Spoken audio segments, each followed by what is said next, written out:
রাধে রাধে। তুমি সবাই কেমন আছো? আশা করি ভালো আছো। আমিও ভীষণ ভালো আছি। আরে হ্যাঁ হ্যাঁ, আজকে কোথাও ঘুরতে যাব না, আজকে বাড়িতেই। আর বাড়িতেও কোনো উৎসব বা অনুষ্ঠান নয়, আজকে ছিল একাদশী ব্রত। সেই ব্রতই আজকে আমি করব। ওই জন্যে ঝটপট সকাল সকাল স্নান করে সুন্দর করে রেডি হয়ে বসে গেছি মালা জপ করতে। আর এই মালাটা আমাকে আমার দেওর দিয়েছিল। তোমাদের বলেছিলাম না, আমার দেওর নিরামিষ খায়। আর ওই আমাকে এই মালাটা দিয়েছিল জপ করার জন্য। হয়তো ডেলি করা হয় না, তবে মাঝে মাঝে করার চেষ্টা করি।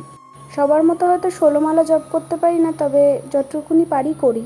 ডেলি 2 মালা অন্তত করি। আর এই দেখো, এইটা আমাদের ঠাকুর ঘর। চলো তোমাদেরকে একটু আমি গোবিন্দ দর্শন করাই।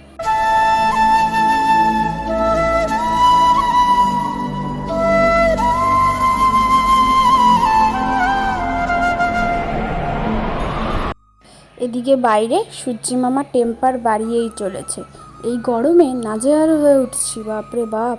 কদিন ধরে ভীষণ গরম পড়ছে, যা মুখে নয় লোকের ঘাম প্রকাশ করছে এই গরমে।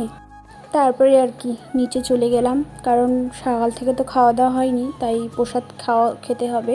সেই কারণে নিচে চলে যাই। আর ফল টল কাটাই ছিল, মা কেটে রেখেছিল, ওই জন্যে নিচে গিয়ে খাওয়া শুরু করে দিয়েছি। খেয়ে দিয়ে ওপরে আসি। আর এই গরমে ভাল লাগছে না, নাজেহাল হয়ে উঠছি, কী আর বলবো। এই দেখো, আমার ঘরে একটা ছোট্ট গোপালের ছবি আমি লাগিয়ে রেখেছি। এই ফটোটা তোমরা নিশ্চয়ই সবাই চেনো। আর তারপরে একটু একাদশীর মাহাত্ম্যটা পড়ে নিচ্ছিলাম। ওই বইটা নিয়ে এসেছিলাম, কারণ আজকে নাকি সারাদিন গোবিন্দ নাম করতে হয়, ওই জন্য বইটা এনেছিলাম। টাইম পেলে একটু বইটা পড়বো। মালা জপটা একটু আগেই করে নিয়েছিলাম।